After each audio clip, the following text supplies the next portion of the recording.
Hello everyone, it's Melanie here with Vintage Hill Studio. I have a fun little card to share with you today called Flowered Fawn, and this is what it looks like.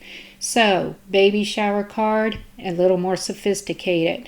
Here is the 9-piece die set that I'll use by wermemorykeepers. And the reason I like this is it's got this sweet little fawn.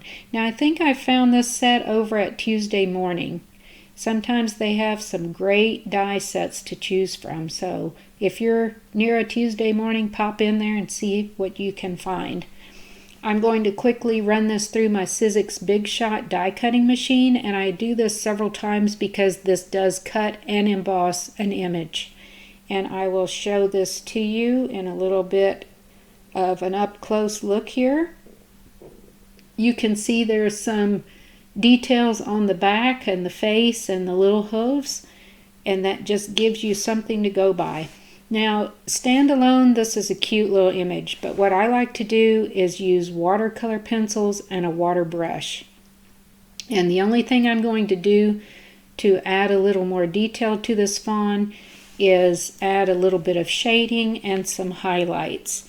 And you'll see how quickly this comes together and what a difference it can make in your cutout. Now you don't have to do this because of course this fawn is just adorable the way it is. But I just wanted to show you some ideas in case you decide to add a little shading or, special details to your cutouts. So here I'm just taking a black. You can see I did the eyes and the nose, and I'm going over the hooves, and then I'll take a brown shade.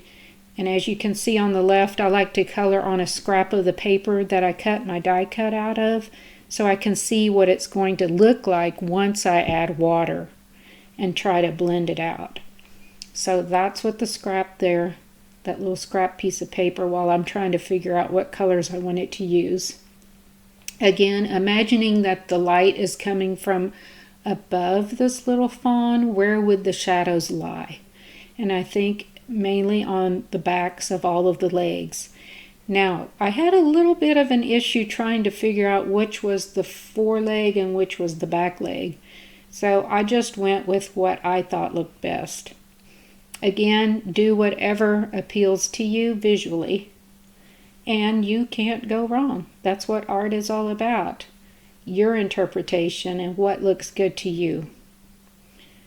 So you can see I just keep working on this. You can go on with this for quite a while just fiddling around, but just try to keep it fairly simple and keep moving here.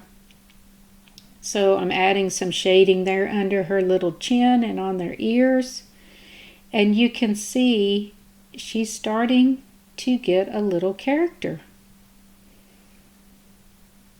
Now you see why I like to use these watercolor pencils. I could use markers as well, but the brush end markers sometimes are rather large, and I think it's too large for this tiny little image, and then using the nib end is a little too fine, so that's why I go back to my watercolor pencils. I just feel like I have a little more control over those. And that watercolor pencil in combination with a water brush does exactly what I want it to do for this little fawn image. Here she is, starting to take some shape there and become more 3D, more three-dimensional. I'm going to draw in just a couple of little lines coming off of her nose to give her little face a little more definition, and then I will smooth that out with my water brush. I just think that fawns are such sweet, they're sweet animals in real life and just sweet little images. I really love this. Okay, I'm going to set that aside to dry a little bit and work on the dots on the back of the fawn. Now, I know there are a lot of different deer across the country, but here in Texas we have quite a few whitetail. So I'm going to make this a little whitetail fawn. And the thing is, if you've ever watched deer, as they run or they get excited, their tail goes up like a little flag and it's white underneath. So that's why they're called white-tailed deer in our area. Anyway, they're such peaceful little animals. I just love to watch them in real life. And I like using this for a baby shower card. Can't think of a sweeter image here. Okay, just adding a few little pops of detail on the ears and the tail with my white. And she's coming along, gaining a lot of personality here. Then I decided to come back with a little peachy color, and I'm just adding that to the inside of her ears and under her nose and then around each eye. And this will really define her face. That does it for my little fawn image as far as the shading and highlighting today. So the next thing I'm going to do is make my own custom watercolor background paper. I plan on cutting out a few flowers using a little handheld punch. And to go along with the soft colors that I'm going to be using on the base of my card, and of course the soft shaded colors of this fawn, I wanted to stick with that theme, and that's why I'm making my own custom paper here. So I'll quickly lay down several colors in, again, watercolor pencil. I'll come back with my water brush and smooth those lines out. Now this doesn't have to be perfect. You see these are not perfectly smooth. I'm not fretting about that. I just need these soft watercolor shades.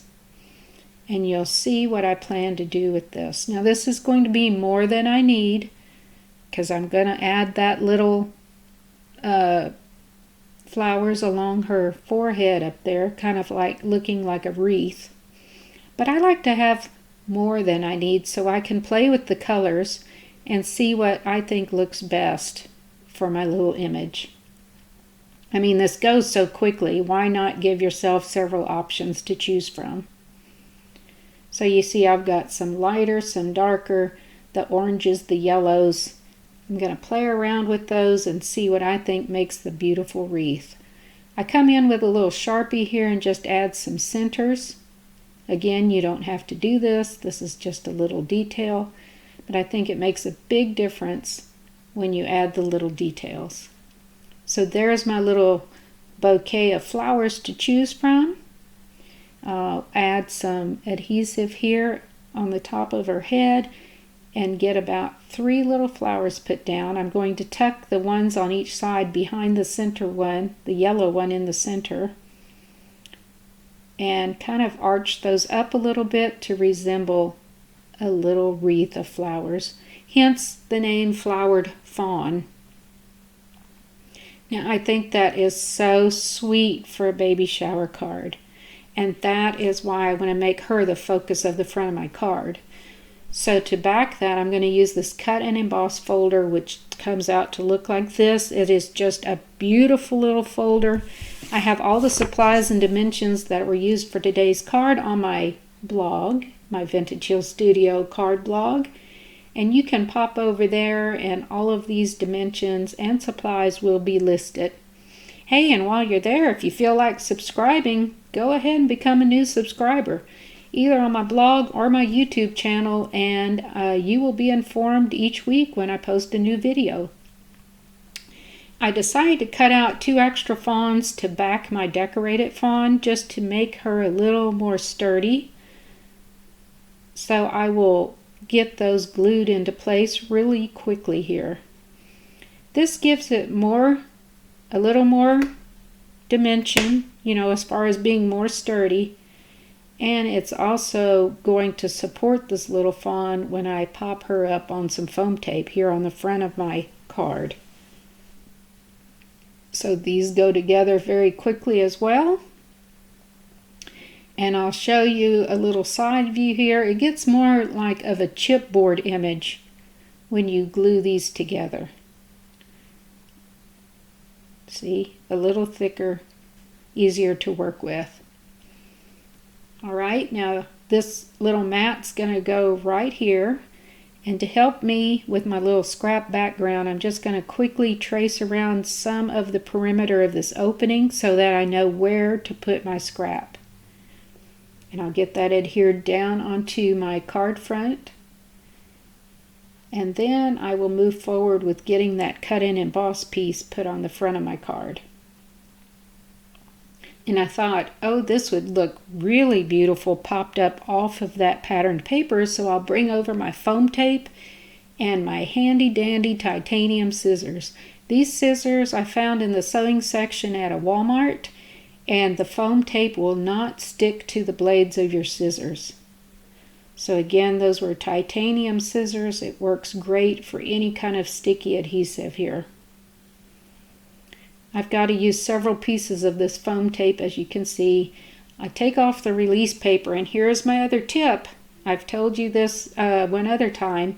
I like to use liquid adhesive when I need some wiggle room to move things around. So if I were to put this foam tape directly onto my card front, I would not be able to move it if I did not get it placed on there straight. But by adding the liquid adhesive, I can move this around just a bit. And then when I press, I'm going to have a permanent adhesion as soon as that liquid adhesive dries. So here's a close-up look at that popped up cut and emboss. Gives me just a little dimension for my fawn. And since I'm going to place her over that, I need a little bit of foam tape right in the center of her body. That's the only place I need foam tape, so that it will align perfectly with the popped up outer mat. And then I'll use liquid adhesive on the other parts that will adhere to that embossed mat. I get her put down in the center of my card, and that completes the front of my card for today. Again, this is for a sophisticated little baby shower, which they all seem to be now. And the baby is going to be a little girl. And I thought this was the sweetest little card for that shower.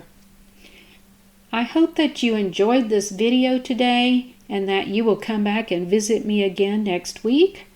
I have weekly videos that I post, and I really enjoy making different and unique cards. If you're interested in learning how to line your own envelopes, pop over to my YouTube channel and search for Easy Peasy Lined Envelopes. So happy to have you here. Please give me a thumbs up, leave me a comment, subscribe, and I hope to see you again next week. Happy crafting, everyone!